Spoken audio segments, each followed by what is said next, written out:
kind of the hardest, because that's like when you're developing and trying to know where you want to go, and just everything, it goes from step to step. So I think teen years, I'm hoping that the teen years are the hardest because I'm having some trouble, but I hope it gets better when I get older.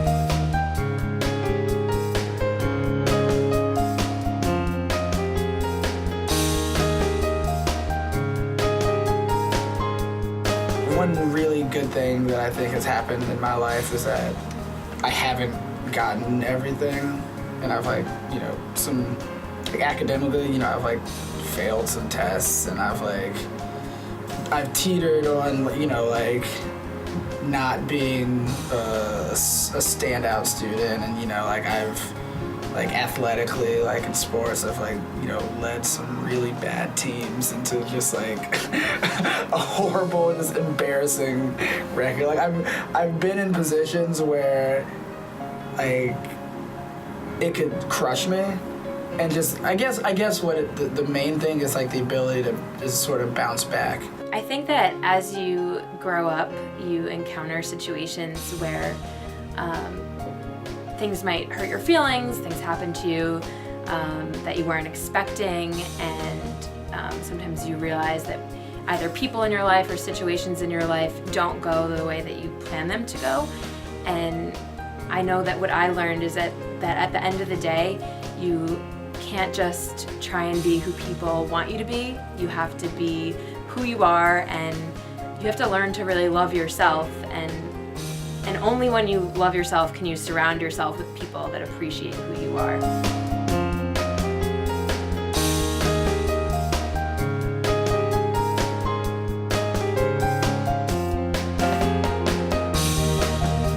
My probation officer when I was in JDC when I was younger, really, her name's Buta Biberai actually. See, I remember all these people's names that make a difference. And she actually came on a Saturday to JDC when she wasn't working or anything because she knew my interest. Every day, even the weekends when I can't get down here because I live on the south end, is seeing my grandmother.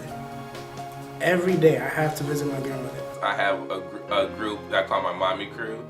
It's a group of about 5 women or 6. It's always growing. I'm adding more and more people to it, but it's just people we met through the foster care system. There were social workers, transitional workers, the licensed worker for foster and adoptive parents in my hometown.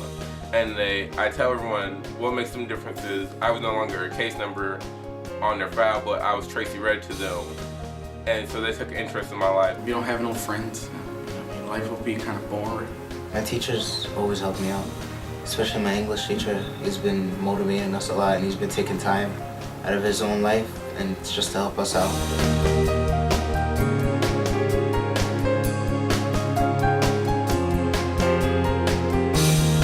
Having youth development knowledge is crucial to understand yourself.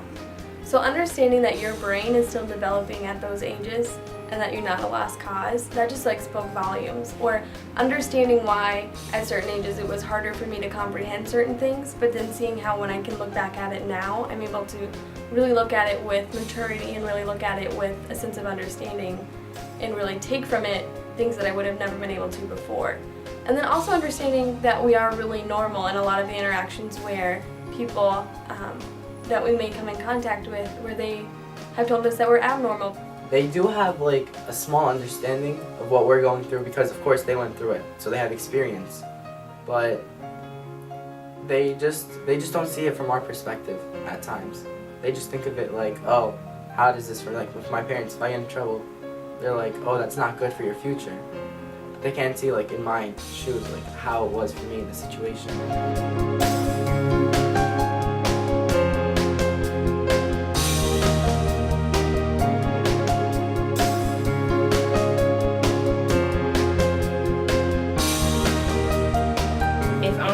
Getting stressed with her crying or something, if she's crying for a long time, or if I'm just generally stressed out, my mom will come and take her for a half hour and give me time to take a shower, sometimes just relax by myself for a couple of minutes, and that's really helpful.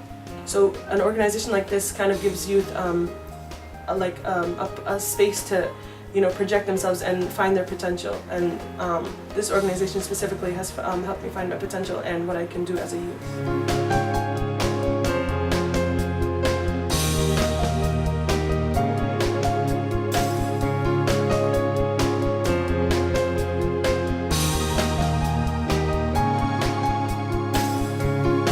I started writing poetry because I couldn't talk to anyone else, so I just talked to the paper, and it fed me the answers back, and that's how I've been getting through all my issues. Like, you can have friends, but don't let the friends bring you down.